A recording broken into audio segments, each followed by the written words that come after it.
Here's our food for thought today. Our lives are defined not by the challenges we encounter, but by how we respond to those challenges.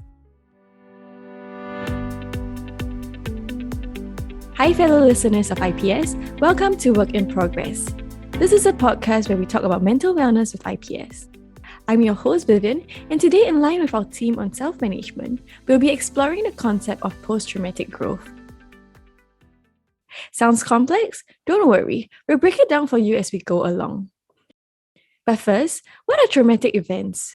Traumatic events are defined as negative episodes that happen beyond our expectations, which cause physical, emotional, or psychological harm.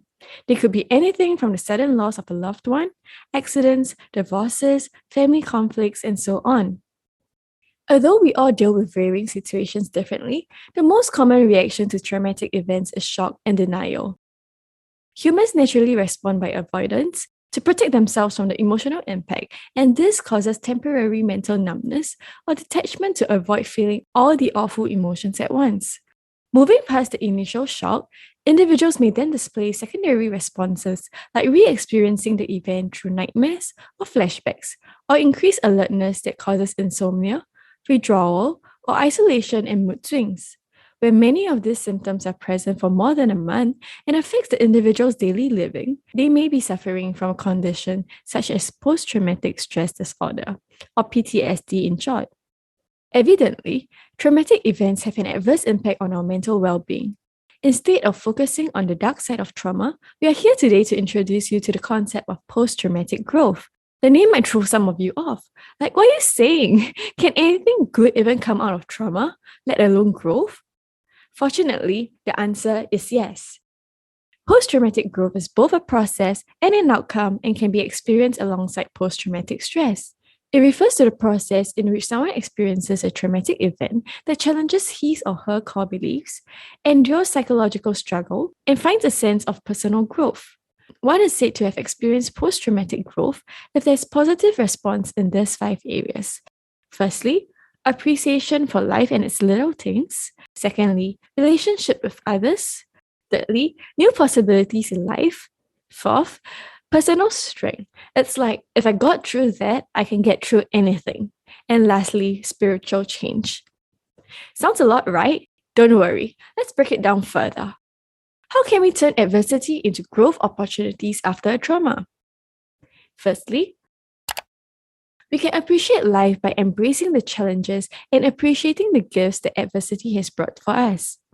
In this COVID-19 pandemic, perhaps the disruption has made space for more self-reflection or time with your family. Other potential benefits include our expanded capacity for agility, creativity, and resiliency.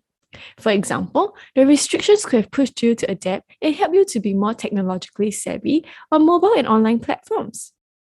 Practicing gratitude through learning to appreciate what we have instead of dwelling over what we don't effectively trains us to see the open windows instead of the closed one when trouble hits us.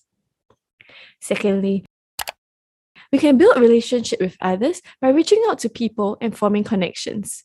We often form extremely meaningful relationships in times of adversity from shared experiences and struggles. A reliable support network is key in finding the silver lining as we help one another through the darkness. Thirdly, to discover new possibilities in life, we must first articulate our struggles and reflect upon them. We live in what psychologists call an assumptive world, which is a detailed mental map that allows us to understand our world and our place in it. When we are knocked out of this world as a result of unexpected or traumatic events, it's essential that we reflect and reconstruct our new world. Reconstruction involves incorporating a new reality while learning how to manage negative emotions like self-pity, guilt, or blame. Through this, we can develop an upgraded narrative that leads to a better future for us and the people around us. Fourth, build personal strength. This could refer to both tangible skills and emotional strength. Despite the pandemic ruining our plans, we could choose to celebrate the fact that it has perhaps pushed us to pick up new technical skills or brush up on our existing cooking skills. Some develop emotional strength by channeling their struggles to serve others. For example, as Holocaust survivor Viktor Frankl once wrote, "Suffering ceases to be suffering at the moment it finds a meaning." In another example, instead of letting herself drown in grief from her brother's suicide, Dr. Majiwara was one of those who chose to turn her grief into greed, to raise awareness about suicides and mental resilience. Thereafter, she managed to honor her brother's death and found hope and reason to bravely live on. Here, we see the power of positive thinking and alternative perspective and to find growth amidst adversity or traumatic events. Finally, step up your self-care game and be kind to yourself. Show yourself compassion that you would to a vulnerable loved one. Nourish your body, mind, and belief system with healthy practices like mindfulness, exercising, eating nutritiously, or even praying. Having a stronger mind and body definitely helps us to tide through the journey of turning breakdowns into breakthroughs. On this note, I'd like to share Vivien Manning's story. While the incident has crushed her in one of the worst ways possible, it has also helped her grow in ways she would never have imagined to. At 34 years old, Vivien was a happy, busy mother of 3 and a PE teacher in Cardiff, UK. In February 2012, Vivien was playing with her 1-year-old son George in their home in the UK, while her husband Paul was downstairs making a cup of tea. While playing, baby George suffered a sudden seizure. The couple frantically called for an ambulance and George was rushed to the hospital. But despite the best efforts of the staff at the hospital, he passed away shortly after arriving. In the days that followed, there were friends, family, memories, hope, devastation, silence, and hugs. Unable to cope with the loss of his son while suffering from PTSD and blaming himself for not saving his son's life, her husband Paul took his own life 5 days later. After losing both her husband and son in less than a week, Vivien could barely function for months. At some point in the first year after losing her son and husband, Vivien was told by her mother that she seemed to be existing but not living. Vivien was desperate to give her 2 other children stability. She got out of bed every morning to dress them for nursery, and she bathed and fed them afterwards. And in between, she would puke and feel sick all day until they came home. She didn't want to do anything or touch anything that reminded her of what she had. After George and Paul's death, she was diagnosed with PTSD and was in therapy to deal with her self-hatred, guilt, and longing for Paul and George to be back with her. It took her some time, but the therapy helped her accept what has happened and gave her strength to continue living her life with purpose. It has been 9 years since the death of her son and husband.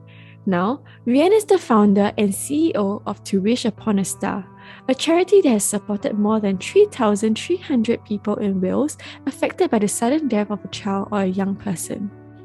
She used her own experience of losing her son and husband to launch the charity where she built family homes and hospitals, introduced memory boxes for parents to keep locks of hairs and other mementos, trained staff, introduced counselors, organized the provision of immediate support for grieving family like hers.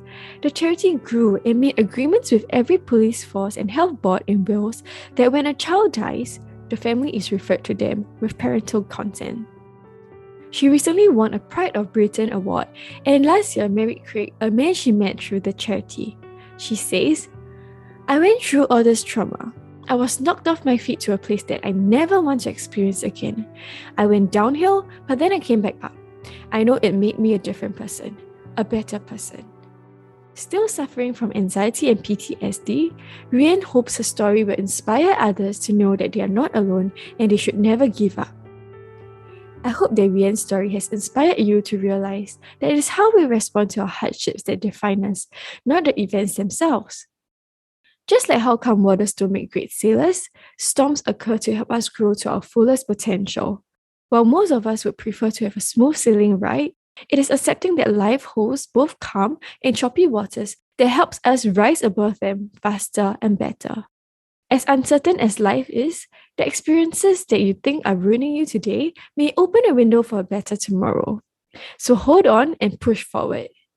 Becoming resilient is never easy, but it's okay because we're all a work in progress. With that, we have come to the end of our final episode for our first series. As this podcast project is similarly a work in progress, we seek your understanding that the next series may arrive slightly later. But rest assured that our team is working hard to bring you more exciting content in our next series, so stay tuned. Once again, thank you for joining us on our theme of self-management, and do follow our channel on Spotify and Telegram for more updates. See you soon!